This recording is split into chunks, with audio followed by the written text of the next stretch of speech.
I'm in airplane mode, I don't need no drama. Hello. Okay. Decided to hop on there and do a little life update because I know some of y'all follow me on Instagram, some don't, and it's fine either way. Your girl is moving and have to abruptly move all my things. So I'm in the process of packing, and I'm packing with really nowhere to go, but I just know I'm up out of here. So August 10th, I got up one morning for work and just heard like a little slight splash. It was water coming off the side of the toilet, and I was able to put a bucket under there and then call over to the rental office. Luckily that day somebody was there, and I said luckily that day somebody was there, so I want y'all to keep that in mind. The maintenance guy came over. He said, oh, it needed a flap or something to keep the water from running. I'll get the water cleaned up. It's all to the good. And I had to leave out there to go to work, and it wasn't a lot. It was, you could have scooped it, get it up with a towel or whatnot. Cool. The 24th of this month right here, of September, 24th of September, I came home from work, and I'm glad it happened when I was home versus when I wasn't home, if that makes sense. It shot up like a fire extinguisher, like somebody had ripped the cap off a fire extinguisher. And I like panicked, said, and I was like, what the hell? Like, I got in there and turning the water off behind the toilet, I couldn't get it to turn off. It was script. So I called the non-emergency fire department. By that time, it was so much water, it started creeping out like up under the kick plate and up under the carpet and the padding. That was Saturday. They got it turned off. I got all the water cleaned up, floor soaked. Sunday, Roto-Rooter came in with the moisture gun just to see what was going on, and even showed me some other little areas along the corridor, like in the living room where my sofa table at, the hot water heater, the HVAC is back there. She said, yeah, the hot water heater even overflowed. We're thinking it's an underneath plumbing issue. I'm like, oh, okay. So needless to say, it was a under plumbing issue. They told me wipes and some other things was just up under there. I'm like, okay, whatever. So Monday, the fire restoration people was coming in, and I had to go to work. So I had to call off from work that day because, again, zero communication with the rental office. Didn't even tell me the people was coming, no nothing. Zero communication from the leasing office, didn't tell me a thing. So the guy came up and ripped the carpet and took the padding from underneath of the most saturated areas and put these fans in this big humidifier like in my closet. That was on the 24th. And it was sucking it up. It was sucking it up, and the smell was going away. But y'all know I don't really rock with room sprays like that, but just know I was using them. And the machines just sat here, and it's supposed to be pumping out water, but I didn't see where it was continuing to take anything out. But I'm like, okay. She was like, well, we're going to do new carpet and do like overhaul paint refurbish. I'm like, okay, I'm me as an MPG. I'm not shuffling all this stuff around to do that. When I re-signed my lease, I was like, can I move to another unit? They told me no. Y'all, even with the flood, they told me no. That's on the 24th. Labor Day Monday, I walks in my guest bathroom, because my main bedroom, I left the water off to the toilet. I keep my bathroom clean. I just wasn't using it. I said I'll use the hallway bathroom. Walked into a puddle of water again. I lost it. I lost all my marbles. So I called Roto-Rooter.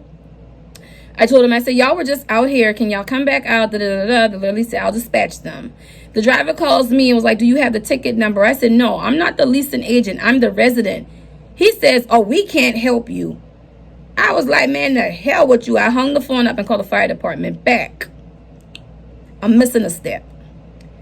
When the fire department came in on the 24th, that was a Saturday, they wrote down so many other little violations. They were like, we got to get in touch with them. This ain't right. I don't know what they did that Saturday, but come that Friday, electricians came in and was changing out receptacles and things like that. Okay, cool. That was the 24th. But now we on to the Labor Day flood. That man came out here. He was like, ma'am, you a right leg amputee with a microprocessor leg. I have one of the best, the most expensive unit, $60,000. He said they got you walking through water and they refused to move you to another unit.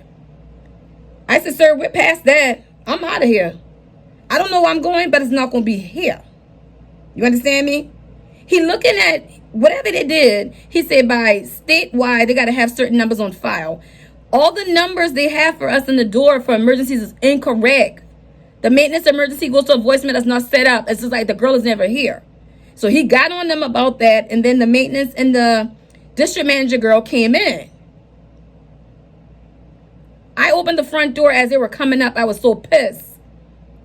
The maintenance guy was in between me and the fire chief and the lady. I calmed down. I said, I just not too long to get back in the house. As soon as y'all know I'm registered, gun on him, I got on my bed. He was like, is it out? I said, yeah. He said, do you have your lockbox? I said, yeah. I stood in the hallway and told him where it was, and he locked it. He said, let me talk to you for a minute. People are on edge. This is life. And a constable in Houston was just killed serving an eviction, so I'm glad you told us. Okay, cool. But he got at them because he said, y'all had a sprinkler inspection, which we did. He said, she got a hole in her ceiling, y'all. I got a gaping hole in my ceiling that's been there for a month. The sprinkler inspection people, they're not through the fire department. It's a private company. They told me they had to see an exit way for the sprinklers. I said, okay, cool. But I keep asking, when is the ceiling going to get patched up? But there's nobody in the office, so who are you going to ask? Ask the rental office girl, what's corporate number? She says she don't know. Their number on Google does not work. I called a sister property all the way outside of town. He gave me the same number. I said, this is bull. This is some bull. Okay. 2 floods, hole in the ceiling. AC went out again. I said, am I on an episode of Punked? Am I on an episode of Punked? Now, I signed my lease in July, y'all. My 1289. August, they gave me a paper. We had to re-review your lease. You're going up to 1380. We had to re-review your lease. You're going up to 1380. I wish I would give y'all 1380 the month of September to walk through water, a hole in the ceiling, no AC. So now they're making all these promises, and I ain't paying them no attention. Y'all, I closed my door on them. Come Monday, I'm leaving out the house to go to work. The plumbing people and the rental office girl, they walking in. She stopped to ask me something. I kept going. I didn't even see that bitch. I just came from the lawyer taking him pictures of the damages and stuff because I shouldn't have to file my rental insurance for damages. Y'all, all my candles that were in the closet, it soaked through the back of the crates because I had them stacked up by 4, and all the bottom ones were ruined. But you know, you can just wipe those off and restack them and store them. The fact is, one me person had to do all that lifting and moving to get my stuff shifted around, because how are they gonna come in here and put down carpet and all this with a house full of furniture? It would just make sense to move me out. That's what I would think. Or y'all don't advocate for y'all tenants, like, okay, this is something major going on over here. So like I said, the fire chief is the one who told me, go find you a lawyer, because this is some BS. But apartment hunting is hard. It's hard because you can't keep going places and getting your credit pulled, paying these application fees, paying these admin fees and stuff like that. So today is September 6th. Yeah, September 6th. So hopefully I'm out of here by the 10th and I can get some reviews and stuff rolling. But for now, everything is on hold. Like, I'm not lighting up no candles. I'm not doing nothing. My zen ain't right. Y'all know I'm a fall girly and football is on, and they are messing up my vibe. But like I say, I always say this. However, everything happens for a reason. Everything happens for a reason. It's time for an upgrade. I deserve granite. I deserve LPV flooring. It's time for upgrade. Material things can be replaced. It could be a whole lot worse. So that's why I tell myself it could be a whole lot worse. And God bless the child that got his own, because everybody can't pick up and move. And that's the thing. A lot of people might be stuck around here. But the Diva, baby, if I don't tell y'all one thing, don't worry about my vernacular. You know, my accent from Charleston, we far from ignorant. Because I hate when people say that. Or you talk black. I hate that. Far from ignorant. University of South Carolina. Okay? If the Diva don't nothing else, she know money, she know finance, and how to live below her means with a nice budget and still live. And with that being said, I'm out this bitch because I ain't got to take this. The LPV, the granite, the nice concerts, give it to me. I had 2 pre-approvals for houses fell through because the interest rate, and I just wasn't finding nothing in which I don't want to end up settling, if that makes sense.